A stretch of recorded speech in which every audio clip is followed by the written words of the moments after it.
Hi everyone, and welcome to today's webinar. We're going to start in just a couple of minutes as we still have some people logging in, so we'll be back.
Hi everyone, again, and thank you for taking the time out of your day to join today's webinar, Rio SEO's Ask the Experts.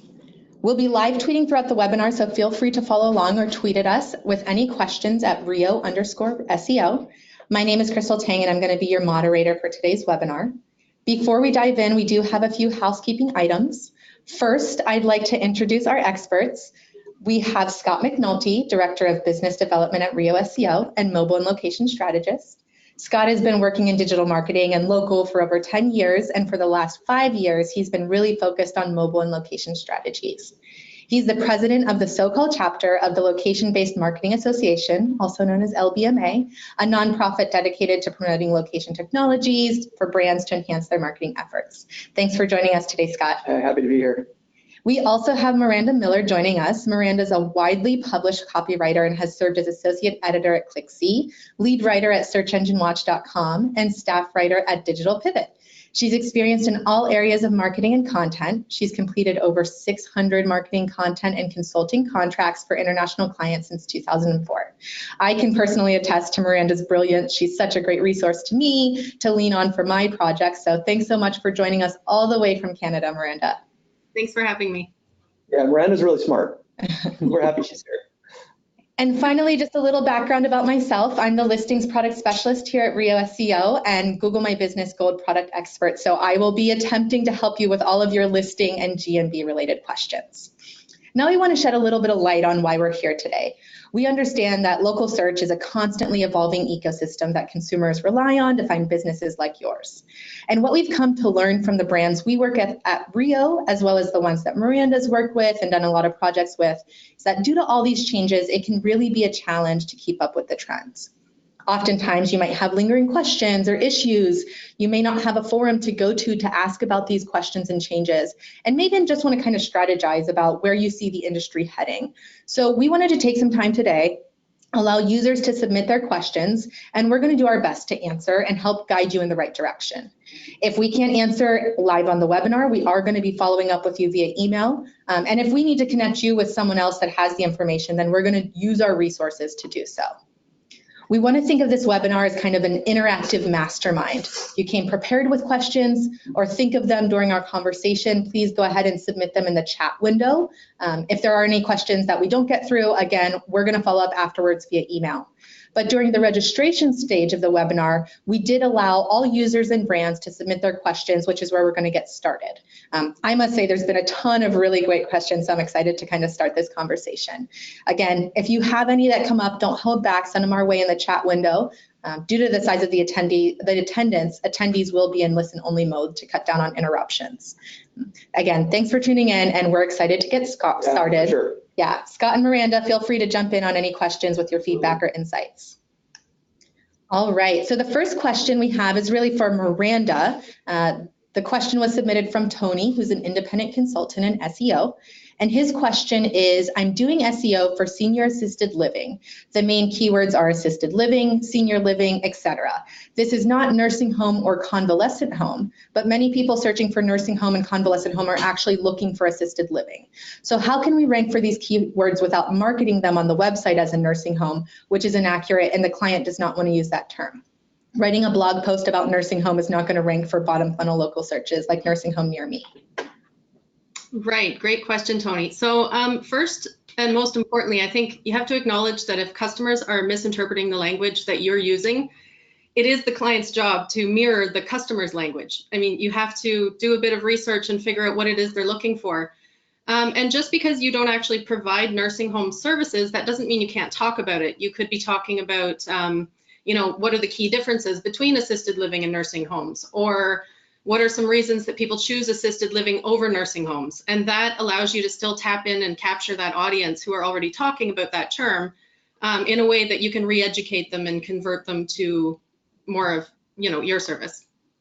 Yeah. And so he also has a follow-up question that says, if we have 50 locations that offer the same services like assisted living, respite care, memory care, do we need to create these pages under each location so there are 50 memory care pages, or can we have one page for memory care that applies to all locations? And kind of goes on about, you know, 50 pages of unique versions of the same content. So maybe we can talk a little bit about, you know, what makes sense for that. Right, and here, this is a great place to use specialty pages. So Rio SEO's local pages, you can actually create specialty pages as well. If you go to Learn on the Rio website and navigate to the case studies, you can see how Four Seasons Hotels and Resorts did this recently. So they had, I think it was somewhere in the neighborhood of 60 locations that have spas. And by creating spa pages, they were able to actually capitalize on those valuable non-branded searches. So people who aren't looking for Four Seasons, they're looking for spa services. And setting your specialty pages up in that way, you can tap into those, you know, specific products and services that you offer. They might not even know that your brand exists, but they can discover you if you have that presence that is relevant and compelling and relevant at the local level. And it is really tough to do this manually. So, you know, you want to make sure that the specialty pages you're creating are optimized properly and that they're marked up properly and that you have good hyperlocal content. So that's why it's important to choose a good technology partner who can help you do that at scale. Perfect. Great. Yeah. All right. The next question we have is from a storage company. I think really this could be a combination of Scott and Miranda. But the question that came in says, we have trouble getting multiple locations within the same city on the same website to rank well in search.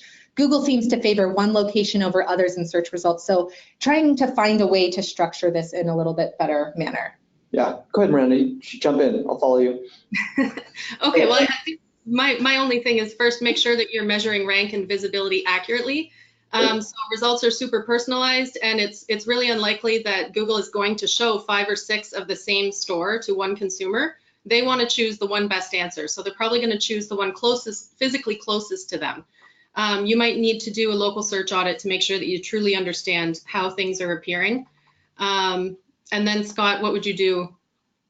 I think you can utilize more localized content, right? So if a user is going to use possibly voice search to say, what's the nearest storage facility near the I-5 freeway, make sure that localized content reflects some of the different landmarks that are in and around that facility so that consumer can utilize those searches to better get those pages to rank. And obviously, if you're going to do that, those pages and those items need to be wrapped in schema so they can be crawled and found. There's different answers that you can put in your FAQs. I think reviews are very, very helpful as it relates to local content around those facilities. So all of that builds a different type of 3-layer cake of data that's going to help you get found and help that location get found in the Google search. I'm laughing at your cake reference. It's almost lunchtime. Awesome. All right. So the next question we have is from a car service company, and their question is, how do we get multiple locations for limo businesses? For this one, I'm assuming you mean listings on search on Google. And in this case, you can only get multiple locations within guidelines if you truly have multiple brick and mortar locations. If you're a limo business, you have one office, but you provide service to a bunch of different areas, then you can convert your listing to a service area business. Or a service area and brick and mortar combo type business in Google. But you really couldn't create within guidelines multiple listings for your business unless you truly have multiple brick and mortar locations. All right, the next question we have is from Diane in Realty. Her question is, we're trying to claim Google My Business for our 450 shopping centers that do not have a mailing address to postcard verify. Neighborhood grocery strip centers don't have an office on site, therefore nowhere to mail the postcard. How do we claim GMB for these shopping centers? It's very frustrating. I would think Google would want their users to be able to Google a shopping center and obtain correct information. So this is a tricky one because shopping centers aren't technically the same as a business, but sometimes there's potential ways. So if you think of like Westfield Plaza, they will have listings on Google. I know here the challenge is postcard verification, but in this case, if all of the businesses qualify, I think this will require a little bit additional information, kind of research. But if you have over 10 locations, you wouldn't have to do postcard verification. So going through the process of getting bulk verification is going to be helpful. And then from there, it really is just kind of delineating if these truly qualify for separate listings on Google or if they're considered a landmark. I think there's a little bit of gray area there, but worthy of us kind of following up with you afterwards to have a little bit more of a conversation. All right, the next question we have is, he's with a solar company. His question is how to combat Google's constant requests for additional verification to get a GMB listing verified and live. This is a fun one because there was a conversation going on actually on Twitter earlier about additional items that Google is going through to, try and prevent some spam. And I think it's probably impacting people that are within guidelines. Honestly, outside of providing Google the information they ask for, there's not really much more to do, but it is, I think, what I found helpful is to lean on others in the industry because oftentimes you can learn from what they've learned, and that's a lot of the things what we do here at Rio. We may be doing stuff that's not necessarily published within the guidelines, but because we've done this with so many brands, we are utilizing that kind of group think and understanding about what worked with one brand and how we can adopt that and apply it to other. Google guidelines are sometimes vague and they don't always publish all this information. So that one, again, take a look at your listing, see if there's anything that could be within question when it comes to guidelines. I know solar companies are notorious for like review spam and those types of things. So sometimes there's industries that are just harder to manage on Google. And sometimes it just requires following up and doing what they're asking for, unfortunately. All right, next question's from Natasha, and she's with a pharmacy group. Her question is, how can you be consistent with your brand message and also avoid duplicate content penalties? So Miranda, do you want to take this one? Sure, and that's a huge challenge. So for brands, you might have hundreds or thousands of locations. You need to not only protect your message, but also the integrity of location data across all of these different locations. You need to be able to push national campaigns, but you still need the benefit of that locally authored content. That's where the best content comes from. So this is where a technology solution like Local Manager is really important. It lets you empower the local owners and franchisees to create that rich, locally relevant content and make sure that their business listing information is correct. And you give, the search engines and all your consumers all of that content they love, but it still gives you control over what you're publishing. You can set different permissions, different user access levels. You can schedule content. You can push campaign content across, all your locations or just subsets of locations, and then you can track the history of each change and edit that's made there. So you definitely, to do this at scale, it's something that does require, a technology backing and then experts to help you implement it. When you're talking about avoiding duplicate content, I like to think of it as, how newspapers syndicate content. Associated Press might put out one article and you'll see it on 500 different international news sites. And that's because it's marked up and it's structured in a way that Google understands the relationship between those different websites. So with your local pages, they need to be structured and marked up in such a way that Google understands the brand relationship and how, how each of your locations is relevant to that, and also how it's relevant to the local area. So that's why, local pages need to be built properly, optimized, structured, and marked up properly as well. Okay. All right, next question is from Jesse with an SEO company. He wants to know, how can we work better as an agency with franchisees?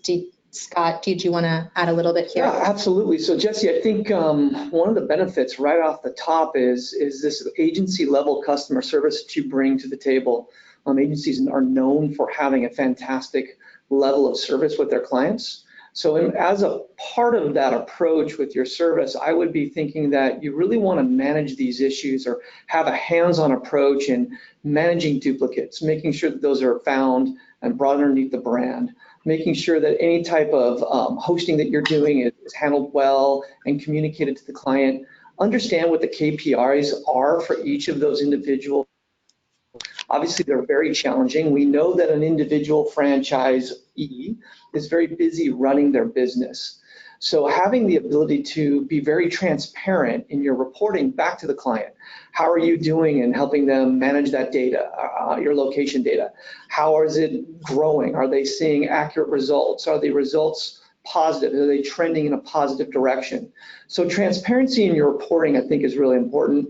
Making the reporting easy for a franchisee to digest is even more important. Again, probably most of these owners are busy either owning the business, running the business, taking orders, doing the books, doing everything other than having the time to really digest a deep analysis of how they're performing within the GMB, how their site's performing within GMB. So giving them an easy to digest monthly, weekly email certainly will help you build that rapport and build that relationship with big franchise brands. And then obviously, if you're going to choose a partner to do that, one that understands the growth and needs of the franchise business. I think that would be a great place to start as you want to try to grow franchisors as potential clients. Yeah, and I think what we've seen also with some of the companies we work with that are franchise style is that one, as Scott mentioned, is focusing on communication and telling them about the program, but also depending on the business you're working with, sometimes it's really good to, launch with those franchisees that are really active, that are can make an impression on other franchise owners, and kind of get their buy-in and then roll it out. So I think sometimes being flexible and understanding that not every franchisee is going to be on board, but really that communication, that option to make them not feel like they're trapped, but are, participating in this decision and in this process, I think has been helpful. Oh, for sure. I mean, I think if you can find one of those major franchisors that can be to wave a flag for you as an agency, to get them on board, to help the other franchisees understand how much easier what you're doing makes their job, because anything that we can do to help these franchisees their day easier, I think is going to build longer term relationships. Exactly. All right, next question, another one for John, or for Scott. It's from John, and he's in healthcare. He wants to know, calculating ROI for an enterprise-wide company when different KPIs are needed for each audience, and it's also different. Yeah, that's a good question. There's a lot to chew on there, John. One of the things that we do where we see value with our enterprise brands is being able to report across lots of various keywords. Well, for us, the keywords that are important to those brands. So we're able to help you understand from a KPI perspective and an ROI perspective how you're performing in both local and organic ranking. We want to make sure that that data is also sliced and diced depending on different attributes, different service lines, and to be able to deliver that reporting to the client when they need it. That helps prove the ROI. We have a simple calculator that allows you to understand sort of an average order value across your different metrics. So if there's a value that we know from Google for a click on a driving direction, we can calculate the value of those clicks over time so that you understand the value that this traffic has been brought to you through this platform. And also ranking data. Ranking data can really help you, especially in your paid, because if you're working with someone to optimize both your local and organic, and you are number 1, 2, or 3 in organic, and you're number 1, 2, 3 in local, why spend paid dollars in those markets? Use that data, use that ranking data to be much more laser-esque and applying your paid search to those markets that need a little bit more love. Or maybe those locations are ranking down the middle of the first page or off the first page in local. Use those ad dollars there to really drive value, and I can think you can really see ROI when you use that approach. Awesome. Yeah. All right, so we have a couple questions about the opening date in Google My Business, so I will go ahead and address that now. So the opening date is the first question is I want to just know more about the opening date. So essentially this is a fairly new feature. It's been around for, I think, probably about a year, a little bit under a year now. And it was really born out of necessity from a lot of brands struggling with the way users were interacting with Google. They were trying to kind of game the system and get local guide points. And so we were seeing a lot of rogue, unclaimed listings appear for a business that is being built, and people are leaving reviews for it, and then customers are complaining because they drive and get here and it's not actually open. So I know that when I talked to Google and gave them this feedback, they were like, don't worry, we've heard this from a ton of other businesses and brands as well, and we're working on it. So they kind of created this Gmb opening date, which allows you technically to submit a business to Google up to a year before it opens, and it will display 90 days before it opens. So if you happen to know those advanced dates, you can include them so that they're in your Google My Business account. It won't display on search or maps until 90 days before it opens. A couple things you do have to include, like the name and the opening date, which just has to be a month and a year. So say you have a location that's opening, August 2019, but you're not sure if it's going to be the 10th or the 15th. You can put, to begin just August 19th or August 2019. And as you get closer, you can add that exact date. And so if you have hours on your listing, they won't show until it's been converted. And then for those first 30 days that it's open, it will show that little recently opened, looks like a scissor cutting ceremony logo that's on your listing. And a couple other questions that came in that says they still are struggling with this. So, prior to that opening date, what we've done is kind of coupled the opening date with also utilizing Google Posts. So I think the challenge with opening date is, although Google made it orange, it's still pretty small and really requires users to be familiar with what a Gmb listing is for them not to just immediately see it and click on driving directions. They have to actually read. So I know that's a challenge. Sometimes Google Posts have help. But this specific user is saying, we added a listing to Gmb prior to opening, but they also need help before that 90 days to help with vendors and construction personnel getting directions. In this case, a lot of times what the communication has to be is you have to be giving them driving directions to the address. If you can provide that long and they can put that into Google. I know it's not ideal, but those are the parameters within Google My Business guidelines right now, is that they're only allowing up to 90 days. But I imagine if this gets more popular and we leave more feedback and say we need 6 months in advance for this exact thing, we don't want customers showing up, but we need vendors to deliver materials, those types of things. I know they would listen. I don't know that they would change it, but I think this is a very valuable piece of feedback to provide to them. All right, next question we have is submitted from a financial company, and they want to know, does structured data, specifically Schema, help with local SEO? Scott, do you want to take that one? Yeah, for sure. I think you've already heard Miranda mention it, and I've mentioned it. We believe, Rio SEO believes Schema is critical for local SEO. It's a key identifier, and definitely without a doubt, the Google search bots can change at any time. So updating your Schema regularly is very, very critical. Schema is definitely essential for long-term growth and presence. And again, we believe that all attributes should be marked up to present more real estate within the organic search.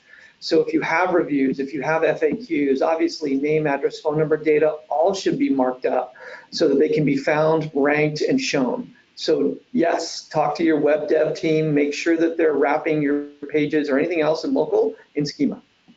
Schema is going to be very important moving forward with voice search as well. Kind of voice search really at the end of the day is really just about What are you doing? Just the foundation of your business needs to be wrapped in schema. So it's kind of going back to the drawing board. Just everything needs to be correct and marked up so you can be found when someone asks, where are you? All right, next question's from Jamie, and he's in a digital marketing company. In what ways does Wikipedia affect GMB listings? How do knowledge panels come into existence for some companies but not others? When a suggested edit is submitted, who is the person on the other end of that? So I think, Miranda, this will be great for you to answer, but really to give a little bit of context about that, there is what's referred to as a knowledge panel on Google, which is where you will see, like right now, if you search for MLB on Google, you'll see this panel. No one really owns it. It's not a listing. It's more of a knowledge panel pulling in a lot of elements from the web that Google's finding and has, for whatever reason, determined that this is prominent enough business brand query to deliver information in that way, versus a Google My Business listing is the one that you can claim and manage within your Google My Business account. Right, and you sort of spoke to with the businesses that weren't open yet, but someone else is providing information. And Google is constantly looking all around the web to see where they can pull information for these knowledge panels, but it also they can do this with your Google My Business listing too, which is why it's really important that you're, constantly monitoring. As far as, we don't know why they choose, I don't know if there's a certain volume of links that they're looking at, or they want to see a certain number of citations. But when whatever criteria are met that Google, decides this is an important enough topic, we want to create this, they're going to be weighing the data and the information that they're finding to see how trustworthy it is. You have to remember, Google's core mission in all things that they do is to provide the searcher the best answer. So they're looking at the, Wikipedia information from directories, other websites, review sites, everywhere, and they're bringing this all together. And if Wikipedia says one thing, but 6 other semi-trustworthy sources say something else, the Wikipedia stuff might not make it into the knowledge panel. And that's the same way it works with your Google My Business. So, there's users, Google guides are a little more trusted, but then you have just everyday users. They probably have good intentions. They're trying to suggest change to your business information. Maybe they showed up on a holiday. They didn't realize it's a holiday and they think your hours are wrong. Or they want to leave a review, but they couldn't find your actual profile, so they created a new profile. These things happen all the time, and these inconsistencies can spread really quickly because of the way Google is constantly scanning to find information to make sure everything's up to date. So that's where local listings is super, super important. Scott, do you have anything to add there? Yeah, 100%. I just think that we know that Google utilizes those other 420 plus directories out there today to validate information. And making sure that you're synchronizing that information across the entire search ecosystem is only going to raise the ability for you to get found so much easier. So having a plan or having a partner that's going to make sure that your information's brought in, cleansed, synchronized, and then pushed back out to the search ecosystem is incredibly important to achieving that goal. All right, and then Scott, we actually did have a follow-up question come in just from a attendee about what is schema, to sort of provide a little bit more background. Sure. I mean, the easiest way to describe schema is it's the language that Google speaks. So it's the language that your web developer is going to wrap everything in on your page. So your name, your address, your phone number, that localized content, your hours of operation. It's the language that the bots use when they crawl these at night to understand the relevance of that page. I think that's just the simplest answer, is it's Google's language, and we know how to code that, and your developers know how to code that, and it's really important. You would be astonished at how many pages we look at for clients that don't have any schema at all.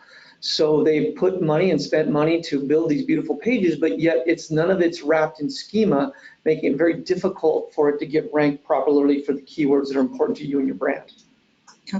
And then a follow-up schema question, example of someone that does schema really well, types of schema we should be using for local listings. There's a ton of schema out there.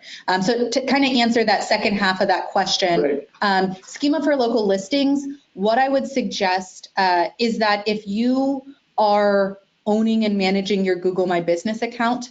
It doesn't hurt to wrap your location name in Schema, your hours in Schema, those types of things, but it's not going to get to Google any faster than claiming your listing and managing. So that's one that I wouldn't, put at the top of your importance list. However, if you have supplemental items that can't be controlled by managing your Google My Business listing, and I'll give you a couple examples there, those would be where I would prioritize. I would say definitely event schema. I would say if you are a department style business and you want the located in schema, that's a really important one, or department hours. We've seen a lot, with financial companies that they want to show their drive up hours as well as their lobby hours. There, unfortunately, does not have an option for that in Google My Business, but we've seen success in using Schema to get that published on your GMB listing. It does mean that all the stuff you're submitting to Google has to be very in sync with all the stuff that's on your pages, and you have to be using the proper URLs. The addresses need to be in sync, really, for the likelihood of that getting published on your GMB listing. All right. Next question we have is Sam, and he's from hospitality. The question is how to maximize views. I think this probably can mean quite a few things. I'll go ahead and speak to, from a listings management perspective, and then, Scott, Miranda, if you want to add anything about content or pages. I would actually really, instead of looking to maximize views in regards to Google or any listings management directly that you're on, I would rather try and maximize your click-through rate. I think just trying to get more people looking at you on your GMB listing, on your knowledge panel, may not necessarily mean more customers in the door, more foot traffic. I would take a look at the traffic you're already getting, the views you're already getting, and making sure that you've done everything to encourage them to click on those driving directions, to click through to your website to learn more, to start, that order, to look at your menu, to, get more information about your business or be intrigued enough to learn more. I think that's probably where your time in listings management is better spent than just getting more eyeballs. I think it's about making sure the eyeballs you have are quality eyeballs and that they are, going to turn into those shoppers or those future customers. Yeah, I think the FAQs on your GMB page are important. I just think reviews are incredibly important and continue to grow every single day. So if you have reviews, making sure those are showing up. If you're doing local pages or you have a page, that content is hyper-local in nature and that the content is geared toward the specific things that you're trying to get those consumers to understand about your business. I think that's all really, really relevant to maximizing your views. I think too, in hospitality, you have to make sure that you understand the customer journey. So is it a bigger ticket sort of resort where they're planning for 6 months or a year ahead and they're going to have several touch points with you and they want really in-depth information? Or is it, I'm driving through Chicago and I want to get a hotel for the night? So, you have to understand with those shorter sort of near me moments that people are looking for an answer right now. We found Rio SEO did a study, I believe it was within the last 2 years, where only 1 in 60 local searchers actually clicked through to a website. So often they're finding everything they need right in the Google search results. They're never going to click through to your website at all. They can book a hotel, they can see your menu, they can make a reservation, they can get driving directions, they can show up at the front desk, and you might never know that they've interacted with you. So this is where your Google My Business profile is critical, and also making sure that you understand those insights and how many people are seeing your local presence but never actually communicating with you until they might already be your customer. Exactly. All right, next question we have is from Ellen, and she's with an automotive company. She wants to know, how can you measure local PAC ad performance? I've heard it's some Tinted GMB Insights and not separate out in Google Ads. Scott, if you want to kind of answer this. I do know as regards to GMB Insights that yes, it is within your standard insights data. We see this all the time whenever we're looking and delivering regular map pack performance, that there'll be a spike to just views or one specific element of Map Pack Insights. And we always check, were you running any local ad campaigns during this time frame? And they're like, oh yeah, we had that one. Yeah. And right now, there's no indication within GMB that this was local, pack ad performance. I do know we provided this feedback, so keep an eye out. But Scott, if you wanted to speak a little bit. Yeah, I think that some of the best ways that we utilize that information is we can report back, or you can find that data as to how many clicks on driving directions. They will show you how many clicks to more information. They'll show you on clicks to call, which are all valuable data as to how that local map pack is performing. I had mentioned it earlier, ranking data can also help, allowing you to see how you're showing up, whether you're 1, 2, 3, or 10 on there, and allowing you maybe to use a little bit more ad spend to get some lift there if it needed to be done.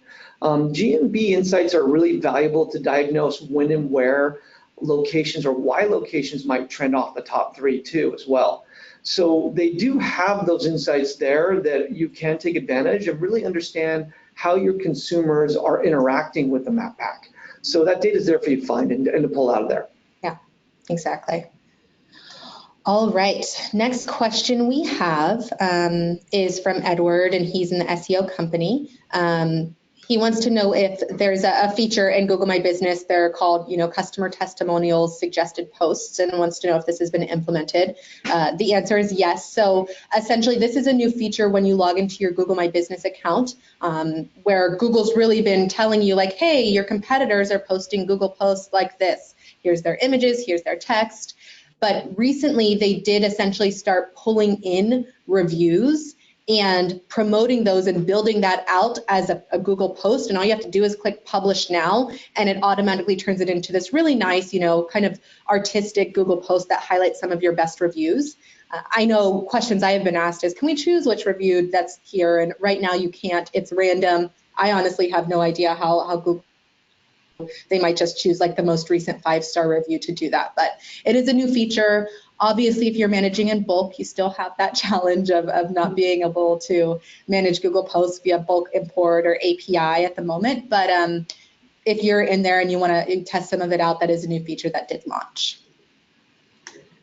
All right, next question we have is from Christina. She's also with a digital marketing company. And she said, I've noticed more circumstances lately where a company is ranked very high organically, but not showing up in the 3-pack for search terms in their physical city. It seems the organic rankings and a 3-pack ranking are not tied together as closely anymore. And do you have any insight? And I know this is a very commonly, shared discussion. And, Scott and Miranda, did you want to add a little bit of insight on organic, local, when you're ranking and not the other, kind of share some insight into that? I'll let you go ahead, Miranda. No, I was going to say it's all you. Okay. No, there was a study a couple years ago that Rio did, and there was a really clear correlation there, and that was across 50,000 locations that were studied, but I don't know of any recent changes to that. So I'm going to throw that to Scott. Yeah, no, I think that it's just kind of going back to the basics. And they don't, the two local and organic are different. So having the basics right, city and state pages for your local pages are very, very important. The right schema markup on those pages, the right content that's hyper-localized for those individual locations.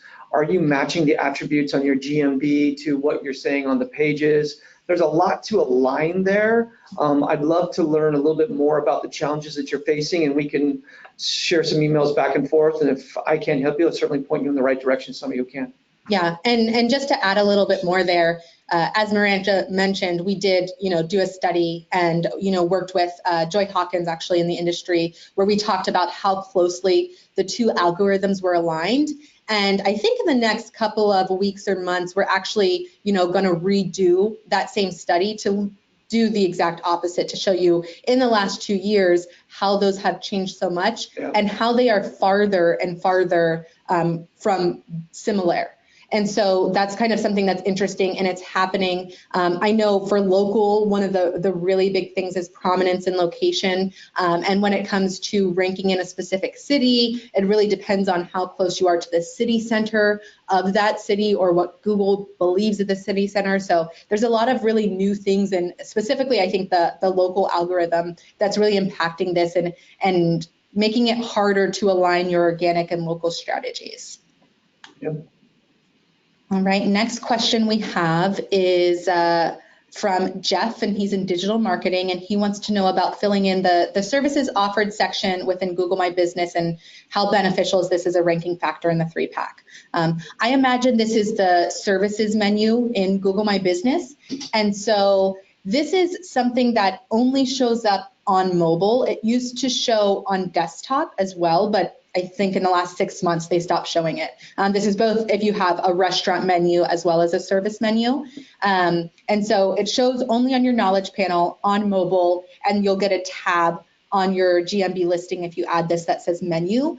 Right now, I think a lot of the benefit has to do with the type of business you are. So if users would be seeking that information or expect to see that information when they come find you, I think that's critical, and it's probably more about user experience than ranking. It's such a new feature that I don't know that filling it out really has an impact to ranking. It does just create that more holistic profile. It gives them more things to look at on your knowledge panel. So obviously taking that as a factor.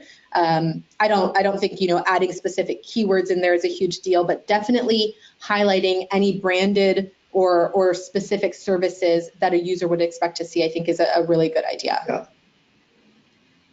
All right, next question is from John, and he's with an agency, and he wants to know the best way to get multiple practices or psychiatrists with the same address but different suite numbers to display for the same query. And I think, Miranda and Scott, you can add to this, but I don't know that you absolutely can. I know this is a challenge, especially for healthcare. But yeah, Scott, did you want to add a little bit? I think there's definitely categories based on specialties and attributes. I think you can look at for that and make sure that you're getting that correct. I think you can do some keyword research or have someone work with you on those specialties and attributes and some research there. Different phone numbers, suite numbers, etc. Things like that will definitely help that show up as well. Those things are important for you going forward and trying to make that all is aligned in your strategy. Miranda, do you have any more to add to that? I would just encourage you to go to the Learn section again. I know we have a healthcare case study here, and I think it was somewhere in the hundreds of professionals all trying to appear in one clinic. And so I think that would definitely be, something good to read up on. Yeah, I would just, add to that if you have 10, very similar physicians or psychiatrists at the same address, there is going to be a filtering element that Google's going to give. They're not just going to give you preference to the entire SERP. So I would focus on kind of differentiating them, as Scott mentioned, and focusing on their specialties or their core competencies. Maybe one has really great reviews and another one has, other things. So one might rank for best, one might show because, they've been there longer, so they'll have that historical play. But I would try to delineate strategy as much as possible between the exact same, physician or psychiatrist. All right, and I know we were getting close on time. I want to get last ones. One of the questions that came through related again to Gmb Opening Date is a way to turn off the reviews when they're not open yet. Not right now, but that is a really great suggestion. I know Google's desire is to start getting content there, and they specifically call out photos, Google Posts, and operating hours. They don't specifically call out reviews, and I think that it just is smart. I don't know why you would be getting a review if you don't have customers going to your business yet. And I think Google guidelines say you have to be a customer or a potential customer to leave a review, and if you can't have a potential customer, that would be against guidelines. So I think that's a great suggestion, and I will pass it along. It doesn't hurt to also post it on the Google My Business forum, because kind of the more feedback Google gets, I think is the more willing they are to listen. All right, next question we have is, how much of an impact do you think geotagging images in GMB has on maps placement and local search? So I know that this was probably a bigger strategy to use probably a year or two ago. I think in regards to an image strategy, probably a better use of time is really just getting regular images added to your listing, rich images added to your listing. Geotagging is helpful, for Google to rank you in specific areas, but I don't think, if you have 10 geotagged images on Google My Business and 10 non-geotagged images on Google My Business, that makes much of a difference. But what I always suggest, especially to our enterprise brands, is if image management is hard, reach out to your business owners, to the store managers, give them really quick instructions on taking a nice image and load it directly to the listing as a user. Google tends to prefer user-generated content anyway. So I think that's a good, easy, quick way to get some nice imagery on your GMB listings, especially if you got a lot of locations. All right, and I think that actually leaves us at time. We do still have quite a few more questions to get through. So like I said in the beginning, we are going to be following up via email. There's some questions that did come in that I think we need a little bit more information or warrant more of a conversation. So we will also follow up with those. If you have any questions that you didn't get an answer to or weren't able to ask, again, feel free to tweet us, send us an email to hello@rioseo.com, and we will get back to you guys shortly. Thanks so much, everyone, for joining. Thanks, Scott. Thanks, Miranda. We'll talk soon. Have a great day, everyone. Bye.